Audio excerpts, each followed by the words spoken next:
আসসালামু আলাইকুম। এই পেঁপে সারা আপনি এটা হলো রেড লেডি, আপনি এটা লাগাবেন, কিভাবে লাগাবেন জানেন? বলেন আপনি। প্রিয় দর্শক, আমি আপনাদেরকে বলতে চাই, এটা আদর্শ গ্রাম সিএনজি স্ট্যান্ড। এই আদর্শ গ্রামের মতো যেন আরো শত শত আদর্শ গ্রাম গড়ে উঠে। আদর্শ গ্রামের অর্থ হইলো সব মানুষ আদর্শ এবং উদ্দেশ্য নিয়ে তারা আছে, এখানে কোনো গোলযোগ নাই, সবাই মিলেমিশে আছে। এই হিসেবে যেন আদর্শ গ্রাম আরো গড়ে উঠে।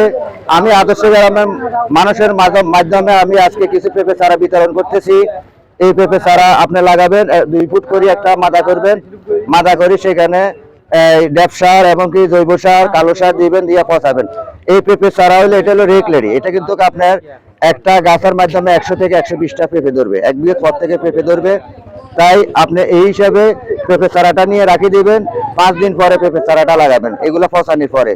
তাই অবশ্যই আমি যে এই পেঁপে চারাগুলো বিতরণ করতেছি, আপনাদের কাছে কেমন লাগতেছে? আপনাদের সবার কাছে কেমন লাগতেছে? প্রিয় দর্শক, এরকম যেন আর আদর্শ গ্রাম গড়ে উঠে, তাই সেই প্রত্যাশা রাখতেছি। আল্লাহ হাফেজ। আসেন এদিকে আসেন। এই যে এই যে হ্যাঁ নেন। এই যে আমি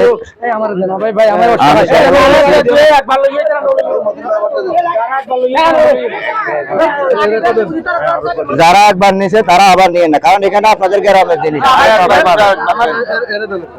আপনারা সবাই পাবেন। বাকি আছে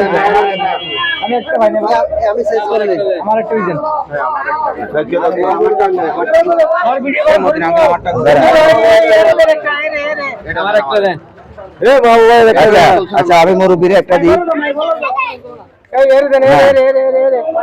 আপনি এটা নিয়ে লাগাবেন, এটার সাথে একটা বেগুনের চারা লাগাবেন, একটা মরিচের চারা লাগাবেন।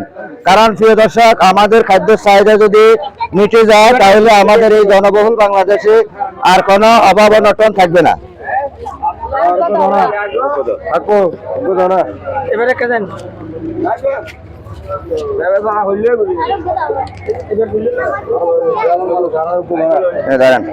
প্রিয় দর্শক, আজ এই পর্যন্ত এখান থেকে শেষ করলাম। আপনারা আমার ভিডিওটা যদি আপনাদের কাছে ভালো লাগে, আমার এই উদ্দেশ্যটা যদি ভালো লাগে, তাহলে আপনারা লাইক শেয়ার করে দিবেন। কারণ এটা আমাদের এই বাংলাদেশে, জনবহুল বাংলাদেশের খাদ্যের চাহিদা সংকট আছে। তাই আমি আপনাদের প্রতি সেই আহ্বান জানাচ্ছি। তাই আদর্শ গ্রাম সিএনজি স্ট্যান্ড থেকে আমি আব্দুল মতিন, আদর্শ গ্রাম সিএনজি স্ট্যান্ড থেকে আমি আব্দুল মতিন, হাটাজারি, চট্টগ্রাম। আসসালামু আলাইকুম।